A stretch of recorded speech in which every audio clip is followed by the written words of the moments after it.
I'm back after just 2 or 3 or 4 tiny, huge technical glitches. And as I recall what we were on, Kicking dogma to the curb. we were kicking dogma to the curb. I was simply saying that, Joni kind of had me at hello when I got into her car, and she had confidence to basically sail our ship into her homestead raw food cooking port. And then she had me tap dancing with, I think it was the apple ravioli that she made. And then I think I was singing hymns, old spirituals, by the time she brought out her raw chocolate. So, but what cinched our fate, the fact that Joan is now going to be hoodwinked and kidnapped and taken with me all around the world as I rocket into my Angi orbit, is the fact that she was instructing the class on how to kind of live with raw food and not to let it dominate you, the specifics of a menu, the specifics of any particular recipe. She said, ladies, you just got to kick that dogma to the curb. And I went, power to the people. That's right. Because you've seen so many people kind of lose their cool over the fear of not being able to do these things, right, thinking they have to get it exact. And, right, and your particular free spin on that is? That expectations, perfectionism, dogma are the death of many people's opportunity to regain health using raw food. So many people are so trying to be perfect.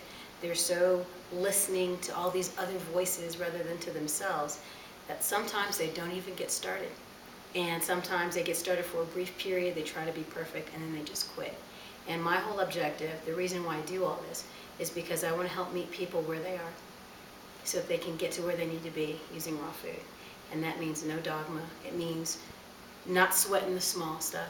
It means, my favorite philosophy is cleanse, pray, and move on. And you can worry about any number of things. And the acid that you put in your system from the worry alone is probably worse than just eating the damn thing. Right. Yeah. Right, because they were telling us at OHI, everything kept coming back to in this 3-week course, which you took a few years ago and I took a few months ago.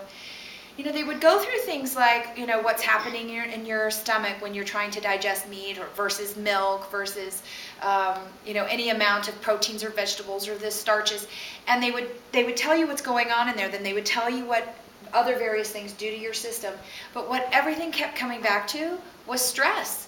That stress was putting more harm into your body and more tax on your system than any food, any liquid, any vitamin, anything right, you could put in your body. It all kept coming back to stress. And I thought, my God, when you sit down, if you well, perfect example. We had a meal post OHI. I was out with a friend and we were in LA, and the only thing open at this time of night was Denny's. And we were like, how in the world are we going to eat at Denny's? This was coming out of OHI. It was just a scary, scary thing. Mm-hmm. And we sat there, and of course what they brought out looked like death warmed over, and we both just stared at the plate.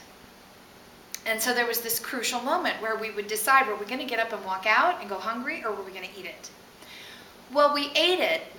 I'm not even sure you could call it eat it. We were very hungry and we kind of picked at it. But when we left and I went to bed and I was laying there and I was thinking, I probably just did more harm to my system with the negative fears and worries that I was having over that plate of food and what it was and wasn't going to do to my body. I probably did worse to my body with those thoughts than what the food actually would have done. Right. So anyone who comes into my life, motherfucker. Them too, huh? Yeah.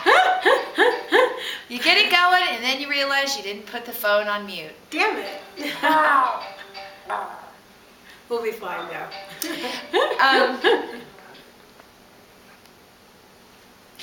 Anyone that comes into my life who helps bring freedom from that kind of stress and worry, this, it is, not only is it a great relief, but it's a great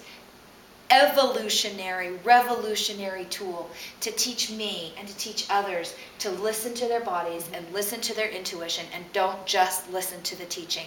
Take the teaching in and then let it all kind of lay with grace. That's exactly inside the internal place. That's exactly it. And Joni teaches that. I am looking forward to sharing more of the down and dirty recipes and secrets and twists and turns of deliciousness with her. She's about to come hop in the kitchen with me and mix it up. Yes. We're going to mix it up. And if you want to have more of that mixing it up, if you want to get raw with the two of us, or join us in the raw, then you need to be on angiesullins.com and IamLivingRaw.com. we'll see you there. Bye. All right.